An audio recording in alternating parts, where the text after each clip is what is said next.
Araw mga kaibigan, bigyan natin ng reaction, opinion itong post ang balita ngayon 1 minute ago, bago-bago pa. Title: dapat maging handa at bukal sa loob ni Pangulong Marcos na ialay ang ultimate sacrifice. Ito ang matapang at mabigat na pahayag na bumungad sa pinakabagong kolom ni retired Marine Major General Edgar Arevalo, dating tagapagsalita ng Armed Forces of the Philippines sa The Manila Times.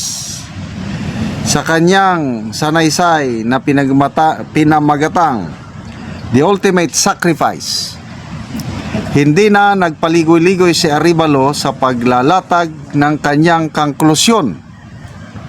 Ang kasalukuyang krisis ng tiwala sa pamahalaan ay hindi na marisolba ng retorika, press conference o mga komisyong walang pangil. Mga malalaking isda, malaya pa rin, sabi niya. Binuksan ni Arevalo ang kanyang kolom sa obserbasyong ika-4 na araw na ng 2026. Ngunit nananatiling malaya ang mga tinaguriang big fish sa likod ng malawakang flood control iskandal. Habang ang karamihang Pilipino ay umaasang may mananagot bago matapos ang nakaraang taon, ang mga umano'y sangkot ay tila nagdiwang pa ng Pasko at Bagong Taon sa karangyaan. Isang malinaw na kabaliktaran ng pangakong binitawan ng Pangulo. Kredibilidad na tinatangay ng baha. Ayon kay Arevalo, nagsimula sa maling direksyon ang panawagan ni Pangulong Marcos Jr. para sa transparency at accountability sa kanyang ika-4 na SONA. Sa pagtalakay umano ng Pangulo sa katiwalian na parang hindi siya bahagi ng gobyerno, mahiya naman kayo! Malinis siya hindi siya bahagi. Yan, I agree, maling-mali doon. Kasi parang siya yung whistleblower. He started on the wrong foot. Mabilis na nabura ang kredibilidad ng kanyang mga salita nang ilantad ng mga baha ang ghost, substandard at bayad na ngunit hindi pa tapos na flood control project sa iba't ibang panig ng bansa. Mula soundbite patungong pampolitikang sakuna.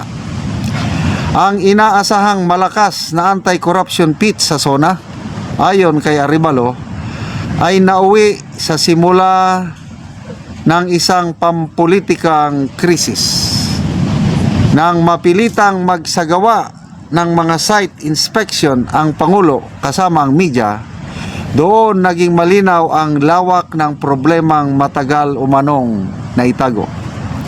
Sa halip na magbunga ng malinaw na pananagutan, naging mitya ito ng mas malawak na galit at pagdududa ng publiko. Isang komisyon walang ngipin. Binatikos din ni Arevalo ang pagbuo ng Independent Commission for Infrastructure na aniyay mabilis na naging toothless tiger. Wala itong sapat na kapangyarihan, pundo at mga kasapi upang tunay na makapag-imbestiga at makapagpanagot. Para sa kanya, malinaw na nilikha ito upang pakalmahin ang publiko, hindi upang maghatid ng hustisya. Selective justice at red flags.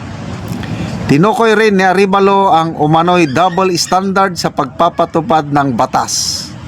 Ang ilang high-profile personalities ay pinayagang makalabas ng bansa sa ngalan ng due process, habang ang mga hayagang kritiko ng katiwalian ay nahaharap sa banta ng kaso, sedition o pagkawala ng pensyon.